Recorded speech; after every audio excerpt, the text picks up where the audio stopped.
Bonjour et bienvenue dans la quotidienne de School TV, l'émission qui vous raconte l'éducation au quotidien. Au sommaire aujourd'hui, l'odorat de tous nos sens, c'est le moins connu. Alors, séance de rattrapage autour du passionnant essai que lui consacre le neuroscientifique Raj Gurdon. Il est l'invité du Grand Oral. L'anti-sèche de Brandon Warrett, l'anti-sèche, vous le savez, c'est la façon dont l'actualité résonne dans les programmes d'histoire. À l'occasion de cette exposition consacrée au Monuments Men, ça se passe au château de la Roche-Guyon en région parisienne. L'heure de la récré, toujours avec Brandon, toujours de l'histoire avec ce guide Michelin de 1939 dont la vente a battu tous les records. Il vous dira pourquoi. Et puis rendez-vous en fin d'émission avec Célie. Luttons sur les rayons de la librairie cette semaine, une sélection de livres pour réfléchir autrement notre rapport aux autres, notre rapport au bonheur et puis notre rapport à l'art. La quotidienne de School TV, c'est maintenant. C'est parti. Grand Oral. Il serait grand temps que l'école mette les odeurs et l'odorat en lumière pour que les générations futures parlent de façon curieuse et précise des odeurs qu'elles rencontrent. Voici ce qu'écrit Raj Gurdon dans son ouvrage qui vient de paraître aux arènes sous le titre « Sentir comment les odeurs agissent sur notre cerveau ». Alors en attendant que l'école fasse tout ça, moi je vous recommande non seulement de lire le livre, mais évidemment d'écouter tout ce que Raj Gurdon a à nous dire. Bonjour. Bonjour. Ravi de vous recevoir. Vous êtes directeur de recherche en neurosciences au CNRS, spécialiste des mécanismes cérébraux des 5 sens. Pourquoi l'odorat a-t-il une place à part ? C'est sûrement le dernier des sens qu'on a exploré dans nos études. Et cette année, en 2024, on fête les 20 ans d'un prix Nobel très important qui a été obtenu en 2004, qui est des gens qui ont pu décrypter en fait comment marchaient nos microdétecteurs olfactifs, qu'on appelle des récepteurs olfactifs, que tous les mammifères ont au fond de leur nez. Et ça, on va en parler, parce que contrairement à ce qu'on s'imagine, on n'a pas forcément un odorat franchement moins bon que celui du chien. Ça, je l'ai appris en vous lisant. Mais avant, vous dites qu'il a un rôle clé. Pour décrire ce rôle clé, vous avez posé une règle ou inventé une règle, en tout cas c'est au minimum un très bon moyen mnémotechnique, les 5 S. Le premier S, c'est spiritualité. Oui, parce que dans l'histoire de l'humanité, finalement, tout le monde a toujours utilisé les odeurs pour communiquer avec les divinités, les esprits, une dimension qui échappe finalement aux humains. Et le perfumum, c'est l'origine du mot parfum, ça vient du latin, par la fumée, c'était le meilleur moyen d'atteindre les dieux. Perfumum dont pourtant certaines religions, les chrétiens notamment, se méfiaient. Bien sûr, parce que en fait, dans l'Empire romain, les parfums étaient utilisés dans des bains pour la luxure, voilà, pour aussi un effet de pouvoir, pour séduire. Ouais. Donc tout ça a semblé extrêmement cruel et très très problématique aux chrétiens qui, pendant plusieurs siècles, l'ont éliminé, à part bien sûr l'encens que l'on trouve encore dans nos églises catholiques. La santé. Deuxième S. Oui, la santé. Alors, évidemment, toutes les herbes aromatiques ont été cultivées dès le Moyen-Âge, le thym, le romarin, le basilic, comme étant en fait des herbes qui sentent incroyablement bon, mais aussi comme étant extrêmement bons aussi pour la santé. Et ça continue même aujourd'hui. Et ça, vous le décrivez quand on voit ces médecins avec un long... Je fais des sauts dans l'histoire, il ne faut pas m'en vouloir, mais dans le bouquin, il y a plein de choses. Quand on voit ces bouquins avec un long bec, ces médecins avec un long bec, quand il y a des épidémies de peste, de choléra, etc. En fait, ce qu'on ne sait pas forcément, c'est que dans ces becs, il y a des herbes. C'est des herbes aromatiques. Parce qu'on imagine à l'époque que la puanteur suffit à rendre malade, en fait. Exactement. On confond en fait la puanteur avec l'agent pathologique, la bactérie ou le virus qui pourrait véhiculer en fait cette maladie. Et pour s'en protéger, quoi de mieux que des bonnes odeurs et des herbes aromatiques qui sont signes de bonne santé. Ça nous fait 2 S. Le troisième, vous l'avez déjà un peu mentionné en parlant du parfum, c'est la séduction. Ah oui, bien sûr. L'odorat, c'est aussi le sens de la communication entre nous pour envoyer un signal, notre bien-être déjà, parce qu'on utilise des parfums que l'on aime d'abord, puis pour communiquer avec les autres, pour les séduire, pour leur dire comment on a envie de discuter avec eux, par exemple. Les saveurs.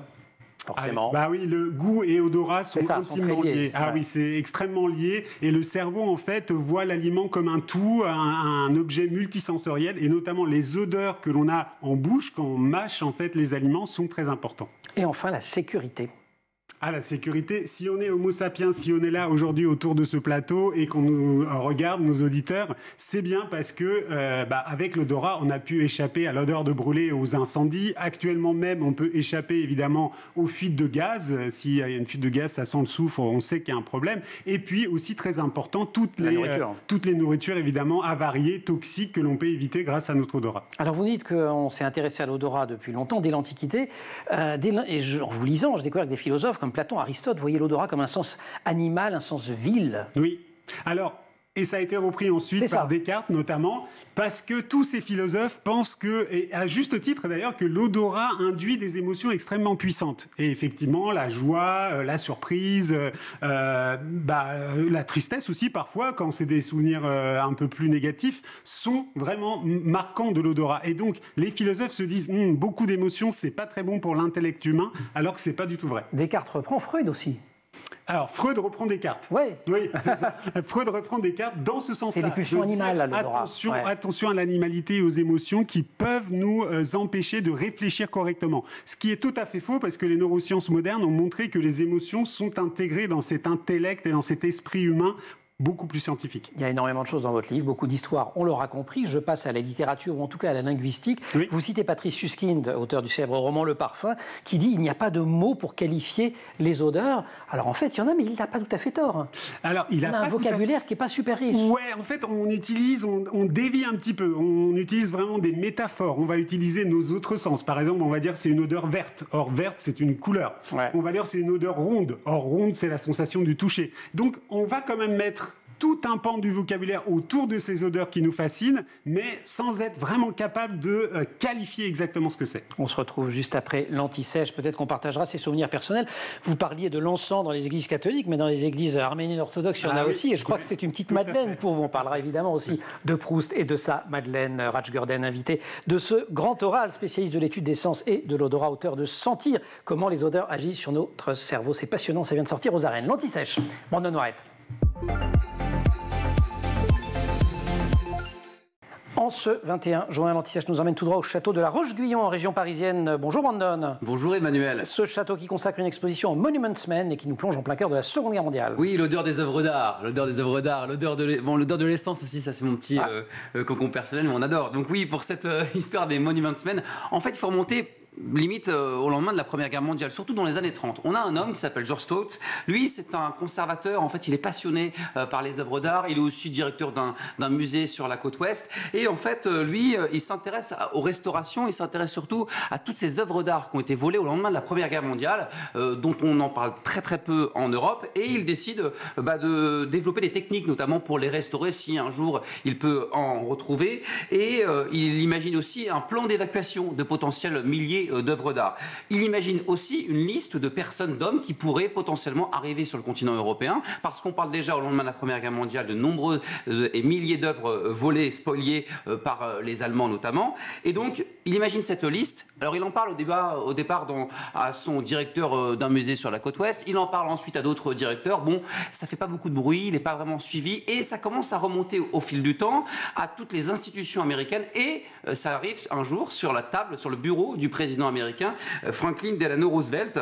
On commence à s'y intéresser, pourquoi pas. Et le 23 juin 1943, une commission américaine pour la protection et le sauvetage de monuments artistiques et historiques en Europe est créée. Elle sera commandée par Eisenhower, le futur président américain, et on établit une liste d'une cinquantaine d'hommes. Ils ont entre 40 et 60 ans. Ce sont des militaires, mais surtout, ils ont eu dans leur passé ou durant leur présent, eh bien, ce sont soit des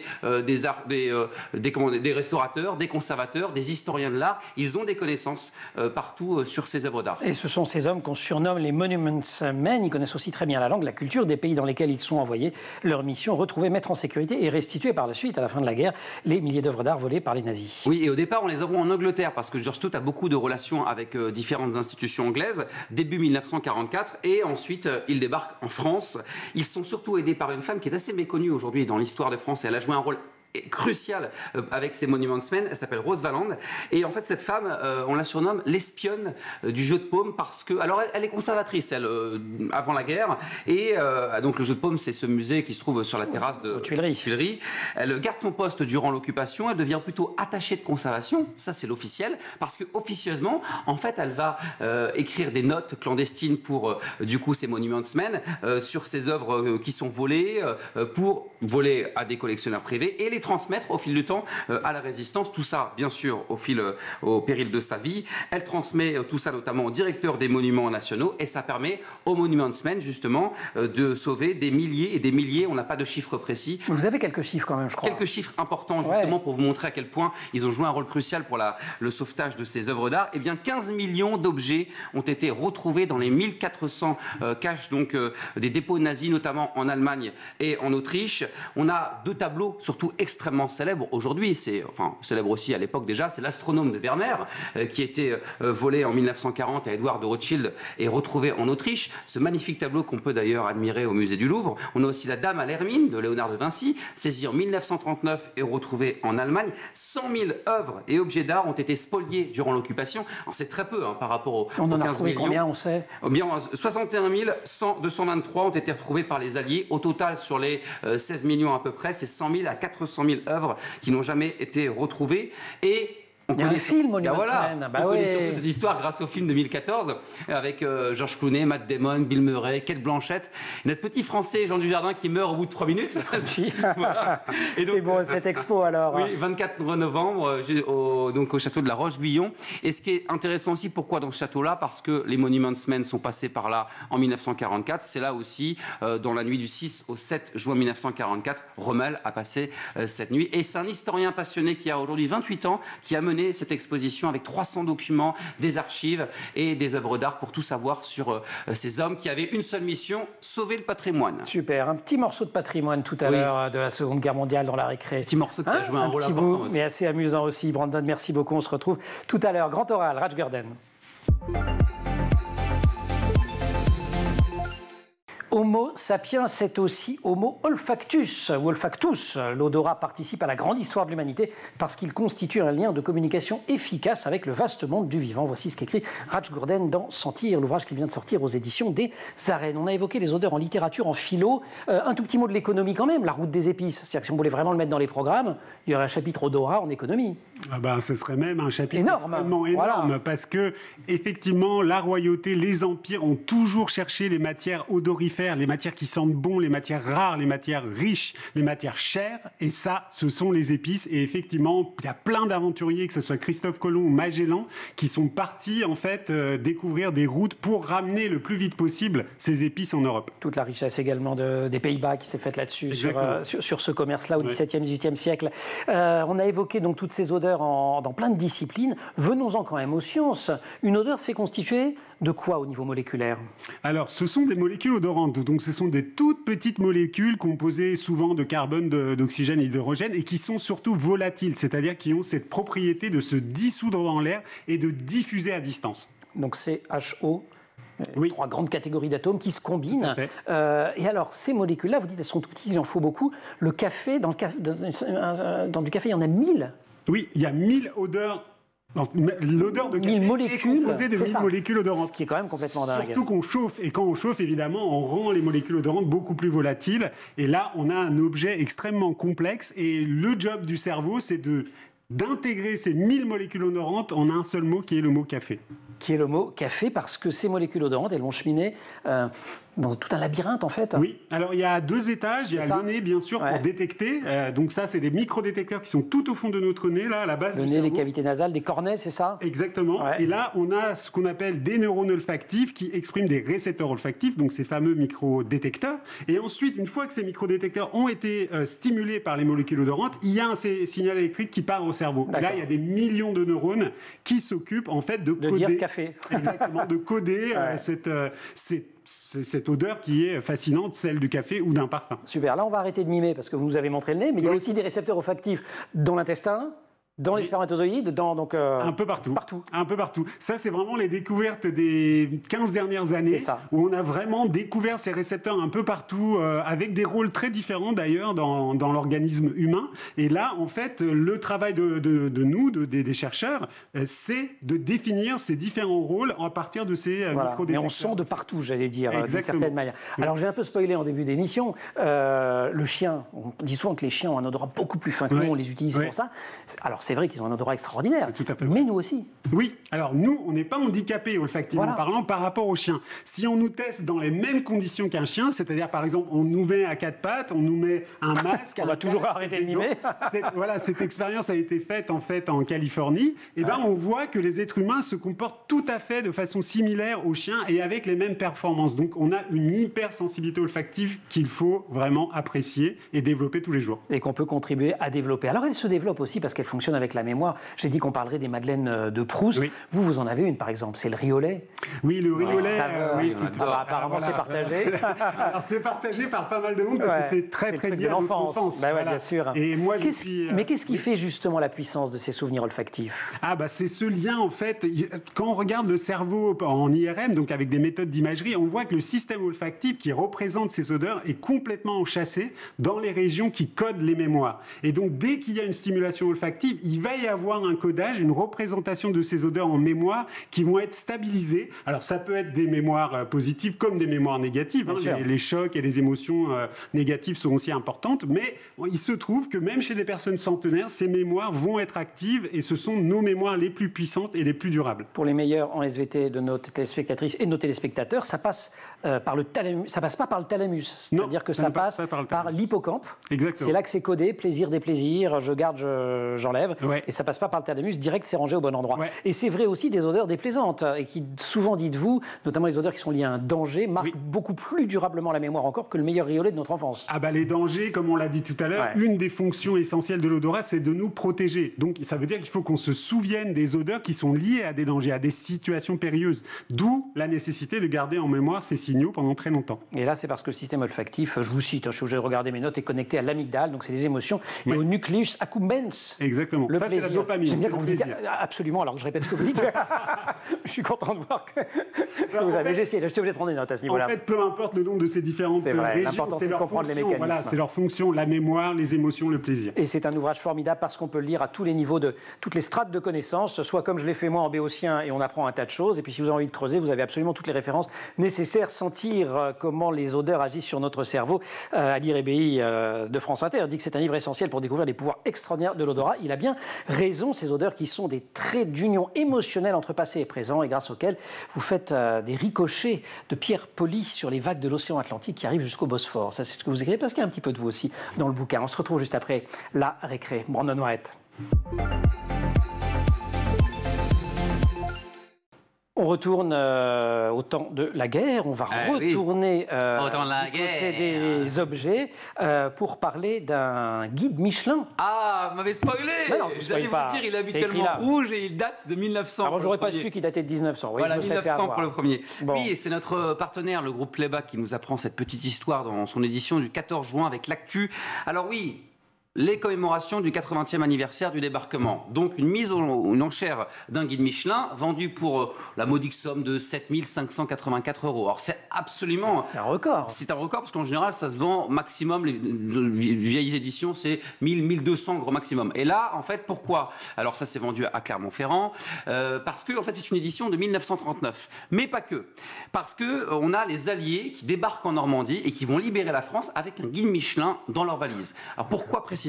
On a un officier français en 1939 qui, au moment de la déclaration de guerre de la France et de l'Angleterre à l'Allemagne, part pour l'Angleterre avec un guide Michelin qui vient de sortir, donc l'édition 1939. Il arrive en Angleterre et il se rend compte en fait que les communes françaises sont très mal détaillées sur les cartes anglaises. Sur les cartes anglaises. Alors il dit, je prends mon guide Michelin. Voilà. Et donc là, il en parle à son état-major qui dit très bonne idée. L'état-major qui en parle aux Alliés. Et donc on décide aux États-Unis de mettre un guide Michelin dans chaque valise et on débarque avec. Comme ça, on a les Alliés qui, avec tous ces panneaux de signalisation qui sont détruits à cause de la guerre, eh bien, peuvent se repérer facilement au sol avec ce guide Michelin. Et un guide Michelin donc, qui a été reproduit en anglais pour les soldats américains, il a été donc vendu aux enchères et il reste sur le sol français. C'est un Auvergnat qui remporte l'enchère. Le précédent record datait d'environ 5 500 €. Daté d'un montant de 5 500 €. Voilà, exactement, pour une édition de 1943. Et donc là, le guide Michelin, on peut le dire, il a libéré la France avec les Alliés. Génial, c'est un raccourci hardi,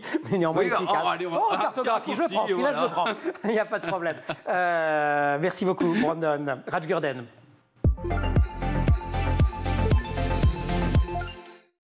Un jour, pendant une conférence, quelqu'un pose à Rajgurden la question « Mais c'est quoi au juste une odeur ?» Vous n'étiez peut-être pas très clair ce jour dans votre conférence. Et puis vous avez répondu « L'odeur, c'est la vie ». Voilà, c'est une bien belle réponse. Il faut dire que les odeurs corporelles, elles véhiculent notre carte d'identité génétique et, vous nous dites, elles peuvent refléter y compris nos émotions. La peur, la joie. On sent la peur, on sent la joie. Oui, peut-être une expérience qui peut plaire à nos spectateurs, c'est qu'on a fait l'expérience toute bête de prendre des gens, de leur mettre du coton sous les bras et de les mettre face à un écran. D'un côté, film d'horreur, de l'autre côté, film romantique et drôle. Et ensuite, on a fait sentir ces cotons qui avaient été mis sous les aisselles à d'autres personnes. Et les personnes, c'est horrible. Attendez, il y en avait qui là, c'est un film d'horreur, là. Mais non, il y en avait qui sentaient le désir, la joie, le plaisir. Voilà, c'est des bonnes odeurs. Et les personnes ne savaient pas, bien sûr, d'où venaient les cotons. Et les personnes qui ont senti l'odeur des personnes qui ont vu le film d'horreur ont dit « Ah, ça c'est du stress, moi je me sens pas bien, qu'est-ce que c'est que cette odeur ?» Et les autres ont dit « Ah, c'est une odeur agréable » et ça correspondait parfaitement. Il y a un côté hyper animal. Film comédie. Alors, pour pouvoir sentir ces cotons, encore faudrait-il que nous soyons tous égaux face aux odeurs. Or, nous ne le sommes pas. Il y a des odorats plus ou moins développés. Et puis, pour certaines personnes, 10% quand même, peuvent souffrir d'anosmie. Oui, plusieurs millions de personnes. C'est l'absence d'odorat. Tout à fait. Plusieurs millions de personnes en France souffrent de troubles olfactifs, c'est-à-dire de problèmes dans leur capacité à détecter des odeurs. Et parmi ces personnes-là, il y a des anosmiques, c'est-à-dire des personnes. Il y a plusieurs catégories. Oui. Il y a l'insensibilité. Oui. Il y a je confonds les odeurs. Vous donnez un exemple qui n'est pas super sympa d'ailleurs. Oui. La coriandre. Oui. C'est quand même sympa la coriandre. Mais si je mets de la coriandre dans une salade et quelqu'un a de l'anosmie, il peut sentir de la punaise. Alors, pas de l'anosmie, mais quelqu'un qui va effectivement... Oui, c'est une hypersensibilité à d'autres. Voilà, c'est ça. Donc, il y a vraiment toute l'échelle. C'est-à-dire des gens qui sentent peu ou très peu, jusqu'à des gens qui sont hypersensibles et qui ont vraiment un problème émotionnel à sentir ces odeurs-là. Et là, je reviens au S de sécurité de vos 5 S. Ça peut poser un problème majeur. Si on est anosmique et qu'on ne détecte pas les odeurs de brûlé et qu'on laisse brûler une casserole dans la cuisine, effectivement, on est en danger. Et on est en danger constamment, puisque notre odorat n'est pas présent. Les causes de ces anosmies, elles sont nombreuses. Ah oui, alors du coup, c'est déjà la sphère ORL, donc c'est toute cette sphère, on la connaît avec le Covid, donc des virus qui peuvent attaquer nos microdétecteurs et nous rendre anosmiques, mais aussi il y a le vieillissement de la population. À partir de 65 ans, il y a aussi une diminution de la sensibilité olfactive et il y a aussi des traumas crâniens, toutes sortes de chutes, d'accidents de voiture qui vont vraiment léser ce système olfactif qui est très fragile et qui peuvent aussi provoquer des anosmies. On va revenir sur des choses plus joyeuses et sur le parfum dont on parlait dès le début de l'émission, une bombe sensorielle, dites-vous. Dans un univers, un environnement moderne, souvent pauvre en odeur. Alors c'est vrai qu'en vous lisant et en me remémorant 2-3 souvenirs de lecture, c'est vrai que Paris, ça ne devait pas être très sympa à vivre il y a 1 ou 2 siècles. Non, pas du tout. La santé très très mauvaise. Mais en revanche, maintenant, c'est plutôt aseptisé, ce qui fait que le parfum, il ressort. Oui, ça fait comme un pic, en fait, comme une intensité olfactive qui tout d'un coup va nous attraper, va attraper notre attention et ça va être quelque chose évidemment de très intéressant, même à discuter, quand on est dans des magasins de parfums, on peut discuter avec nos amis ça peut durer sur des heures, voilà, le plaisir que l'on a à sentir telle ou telle odeur et les avis convergent ou divergent. Sachant que si nos amis viennent de cultures différentes, la conversation peut ne pas en finir parce que les jugements sur les odeurs, ils sont également très culturels. Oui, en fait, l'odorat se trouve vraiment à l'intersection entre l'individuel et le culturel, c'est-à-dire que le pays où on vit, la famille dans laquelle on a été élevé, la société vont marquer olfactivement parlant en fait nos cultures et donc forcément nous n'aurons pas les mêmes cultures que des personnes habitant en Asie, en Afrique, aux États-Unis par exemple. Et c'est pour ça qu'on n'aime pas manger les mêmes choses. Aussi, puisque, comme on l'a dit, goût et odorat vont de pair, et forcément, on a aussi une culture alimentaire qui va être très calée sur notre culture olfactive. Alors vous, il y avait le riolet de votre enfance, il y avait l'encens, pas n'importe quel encens d'ailleurs. Ah oui, un encens en Liban qui est très particulier. Oui, alors au Liban, plus benjoin dedans, ça. Voilà, donc qui brûle dans les églises arméniennes d'Istanbul, où je suis né. Et alors donc, c'est très particulier pour moi, c'est une signature olfactive très précise. Alors, vous vous sentez comment quand vous sentez ça? On va se terminer là-dessus. Je me replonge dans mon enfance, c'est-à-dire plusieurs dizaines d'années en arrière, comme ça je suis happé et j'ai toute la scène, tous les détails de la scène à partir d'une touche olfactive. J'ai une question, comment se fait-il qu'on a des odeurs, par exemple qu'on adore enfant et qu'on déteste ensuite? Ah oui, c'est vrai, c'est une bonne question. Ça c'est notre vécu. Alors enfant, il y a vice-versa d'ailleurs. Il y a des odeurs qu'on déteste et qu'on adore. Voilà, c'est ça. Et ça c'est tout le vécu, c'est-à-dire que le cerveau enregistre en continu tout ce qui nous arrive et on va faire des associations multiples en fait entre ces odeurs et des vécus positifs et des vécus négatifs. Et donc ça va changer partager effectivement nos préférences olfactives avec notre âge. J'ai vu ça avec le reblochon. Vous avec quoi? Mais moi, c'est l'essence. Je détestais enfant et aujourd'hui, j'adore sentir. Pas trop quand même, parce que ça. C'est pas bon, mais j'adore ça. C'est ça. Ratch, merci beaucoup. Vous restez avec nous. On va pousser les portes d'une librairie. Peut-être qu'il y aura votre livre. Il y en aura peut-être d'autres. En tout cas, c'est une librairie pour la jeunesse. C'est la librairie que tient Célie Luton dans la vraie vie et dans cette émission. Merci beaucoup, Brandon. Merci, Emmanuel. Célie Luton, la librairie.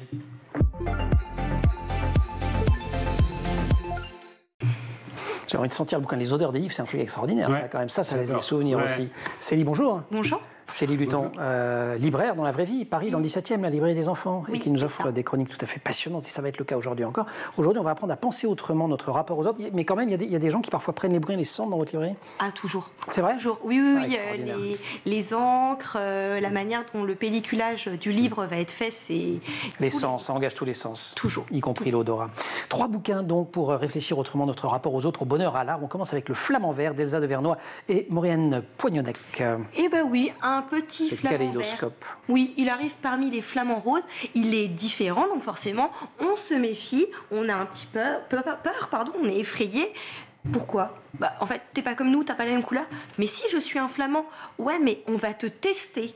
Est-ce que tu sais lever la patte? Mais évidemment. Est-ce que tu sais faire un tour sur toi-même? Mais trop facile. Il est différent, mais il est encore mieux. C'est pas mal pour un copain. Ouais. Je trouve. Puis c'est bien en ce moment de dire que les gens peuvent être différents, mais qu'ils sont formidables. Mais on les aime quand même. Que tout le monde... Voilà. On s'ennuierait sinon. Ouais. Et on vivrait dans un monde plus triste. À partir de quel âge? À partir de 3 ans. Super. 3 ans. La vache la plus riche du monde, c'est de Barou. Barou, c'est d'abord un trait absolument reconnaissable entre mille autres. C'est aussi aux arènes jeunesse. Et c'est formidable. J'ai un coup de cœur pour celui-ci, La vache la plus riche du monde. C'est une fable drôle et perspicace. Une petite vache assise à l'ombre de son pommier. Regardez, elle est peinarde, la vache. Voilà, en osmose avec la nature. Et un petit cochon arrive et qu'est-ce qu'il va pas lui dire? Dis donc, mais pourquoi tu ramasses pas tes pommes? Tu fais des tartes et tu les vends avec ton argent. Tu vas acheter le capitalisme est né, la prédation. Toujours plus. Donc là, tu vas avoir plein d'usines pour faire tes tartes. Tu vas avoir des buildings, tu vas avoir plein d'argent. Ah ouais, et qu'est-ce que je fais avec tout cet argent? C'est le mieux. Il devient une star quand même à un moment. Oui, mais après, vous savez pas ce qu'il veut faire, parce que le cochon lui conseille. Non, qu'est-ce qu'il dit? Le bonheur est dans le pré. Je ne dis rien de plus. Et oui. Ça aussi, c'est pour les petits. À partir de 5-6 ans, je pense. Ah, quand même, pourquoi alors, par exemple? Alors, on peut le raconter à 3 ans. L'enfant va trouver que c'est très joli, la petite vache, le petit cochon, les petites pommes. Et à 5-6 ans, il va commencer à avoir une deuxième lecture, un esprit plus critique. D'accord. Voilà. Formidable. C'est pour ça, quand vous allez dans une librairie jeunesse, celle de Célie ou même une autre, vous discutez toujours un petit peu avec les vendeurs, les vendeuses. Ils vous expliqueront, parce que c'est pas uniquement sur le ratio texte-image qu'on sait pour quel âge c'est. Et il peut y avoir plein de textes, et c'est pour les petits, et pas beaucoup de textes, et c'est plutôt pour les grands. On termine avec Divine, vie au pluriel de Sarah Bernard, de Marie Avril et Eddie Simon. C'est chez Futuropolis. Oui, on a une très très belle bande dessinée qui est présentée comme une pièce de théâtre, parce que Sarah Bernard, la voix d'or, comme Victor Hugo la surnommait, était la plus grande tragédienne du 19e siècle. Et elle a vécu une vie, mais haute en couleurs. C'est un personnage hors du commun qui a eu une vie encore plus extraordinaire que tous les rôles qu'elle a pu incarner. Et elle a passé la fin de sa vie, où ça? À Belle-Île-en-Mer, dans la quiétude totale. Qu'est-ce qui se passe entre-temps? Il y a un beau fort qu'on peut visiter quand on est à Belle-Île. Oui. On est fouetté par les embruns et par le vent. Enfin, les embruns, pas trop, parce que c'est quand même à hauteur, mais le vent... Un petit peu quand même, oui. S'il remonte jusqu'en haut, c'est... Mais c'est une BD qui est sublime avec... Quand vous demandez à une Bretonne s'il y a du vent en Bretagne, non, un petit peu. Non, il y a beaucoup de vent, c'est dit. Un petit peu. Il y a une légère brise qui vous donne du volume dans les cheveux, c'est tout. Et ça vous fera penser avec une subtilité. Les illustrations ressemblent un peu aux peintures d'Alphonse Mucha. Et c'est beau aussi. Et c'est vrai que c'est super, très très bien illustré. Allez, qu'est-ce que je vous montre comme double page pour terminer celle-ci, avec y compris une affiche des spectacles. Très belle bande dessinée signée donc Marie Avril et Eddie Simon. Oui. Célie, merci beaucoup. Avec plaisir. Raj Gurden, merci beaucoup de nous avoir rendu visite. Il y a aussi un truc à retenir de la lecture de votre bouquin, c'est que ça s'éduque les sens. Tout le monde peut s'entraîner tout le temps, c'est ça? Bah oui, et puis là on est au printemps, les fleurs nous parlent avec leurs molécules odorantes. Et allons-y, sentons-les et puis discutons entre nous de ce que nous ressentons en les sentant. Voilà, mettons-nous des petits cotons sous les bras en regardant des films. Donnez-moi. Ouvrage passionnant, lui aussi, sentir comment les odeurs agissent sur notre cerveau, c'est aux arènes. Merci beaucoup Célie, merci beaucoup Rach, merci beaucoup à toute l'équipe l'équipe de l'émission. Laure Audemont au maquillage, Marine Plantec assistée par Pénélope D pour la préparation de la mission. De l'émission, qui est une mission aussi. Elles sont en régie aujourd'hui avec au son Thibaut Goury-Lafont et Xavier Sanchez à la réalisation. Vous restez sur School TV, vous nous retrouvez nous en permanence sur Internet et sur les réseaux sociaux.